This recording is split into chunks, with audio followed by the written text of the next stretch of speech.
you've had an amazing, a quite extraordinary life with angel encounters and mystical experiences happening to you. You've been connected way back when. You actually came in with a pre-birth memory that you talked about in the other episode. And still you had also a deep, dark depression where you had a real transformation. And I thought it would be transformational for people to actually hear that story, if you'd like to share. Thank you, because I know that this can be healing for everyone. Because sometimes when I was younger, I looked at teachers like Deepak Chopra and I would think, how come they're always so happy? Like, what's wrong with me? And I mean, I was at a young age, as you mentioned, I was channeling angels. I had access to all this, but something dark inside was always traveling with me. I was born into a home, a family with a mom who was depressed and bipolar, and sometimes she was really hard on me. And I feel like when our parents say things to us, we kind of carry that voice in our head. So I had a dark voice in my head that would really put me down.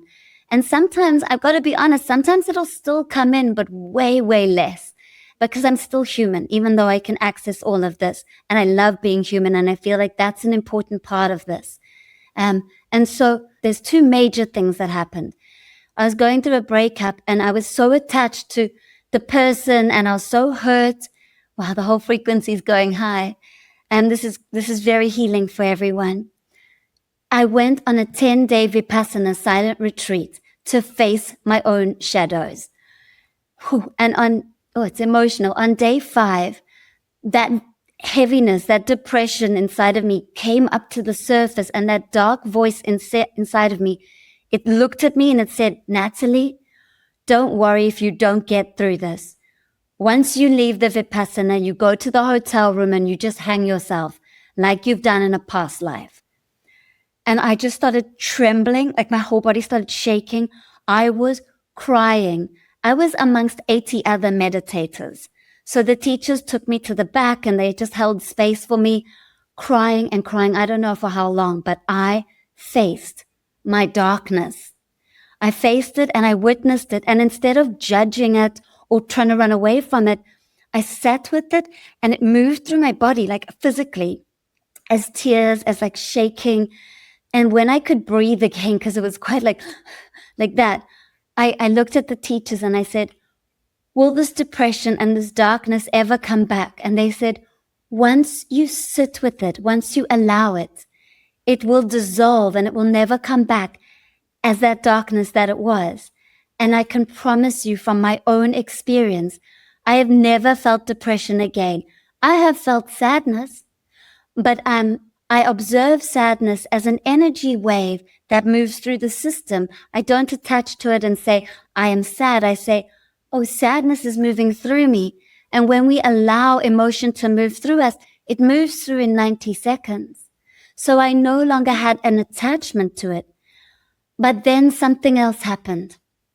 About a year ago, November 2024, November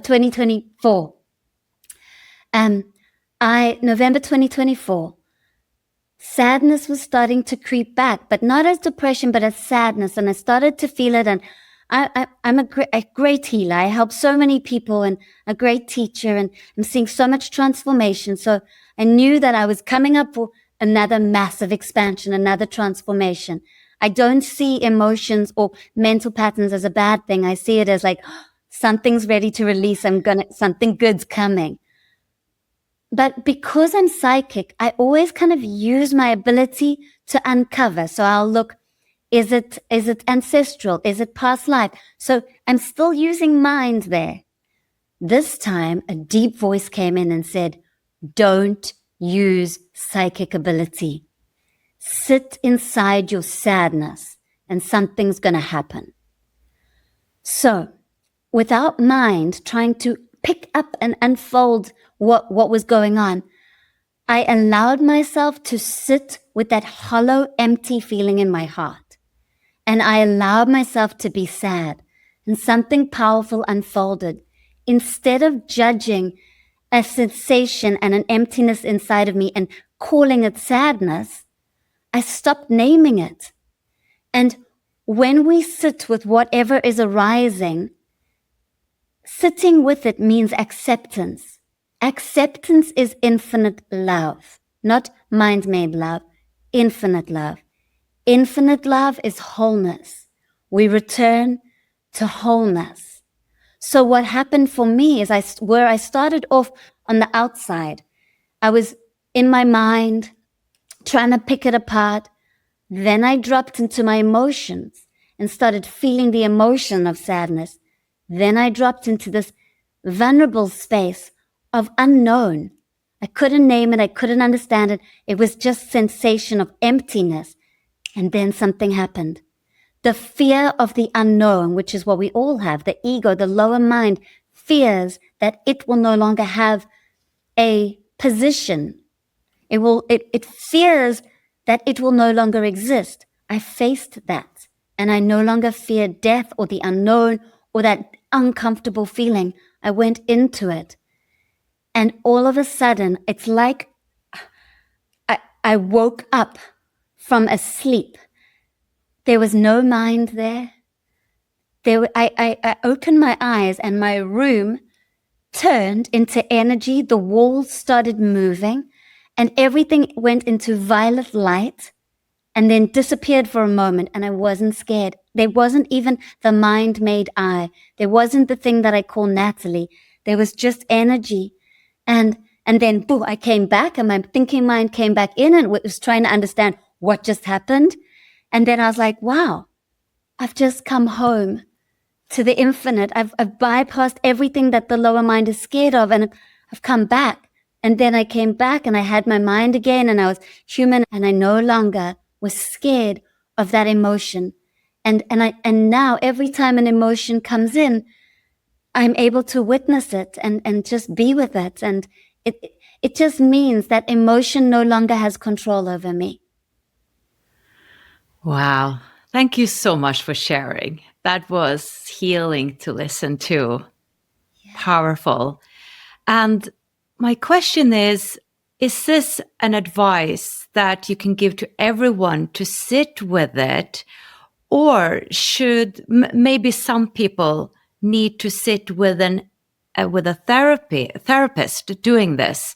Or is it safe to do alone? I'm just thinking maybe some souls have really heavy emotions to go through and traumas, and would it be safe to sit with it all alone? Maybe they would need some help and assistance. Yeah, definitely. So one thing I want to empower everyone is you can do it by yourself if you feel ready. If the lower mind's not contracting you or blocking you or stopping you from feeling ready, you can go through this. It's layered. So it'll happen at the layer that you're ready for. So sometimes it could be something like this. You feel blocked from abundance with money, and it's because you've got a belief pattern, a scarcity that's inside of you that you don't feel worthy. And you recognize it coming up, and your mind's always saying, others deserve it, I don't. And so you notice, hey, my mind's got a pattern. And so you say, okay, I'm going to do the practice. Where in my body do I feel it? And you bring your awareness into that part of your body, and you just be there in your body, and you breathe and you feel, and you might have tears and you might have shaking, and your mind might say some dark things to you, and you just breathe. And the light that you are is so bright that it can get you through any darkness, and you can do it alone. But sometimes our traumas are so scary and just they shake us so much that sometimes it is just lovely to be held and supported by someone else. Like even me, I can do anything myself, but sometimes I reach out to someone and I say, do you mind just meditating with me? Because what I'm going through right now, I just want to be held. I don't want to do it alone. And we don't have to do it alone. The beautiful thing is that we are all here together, birthing the new human, dissolving the old patterns together. And we're here to support each other. Yeah. Beautiful. To watch the full video, click the link below, and I would love it if you would subscribe to my channel.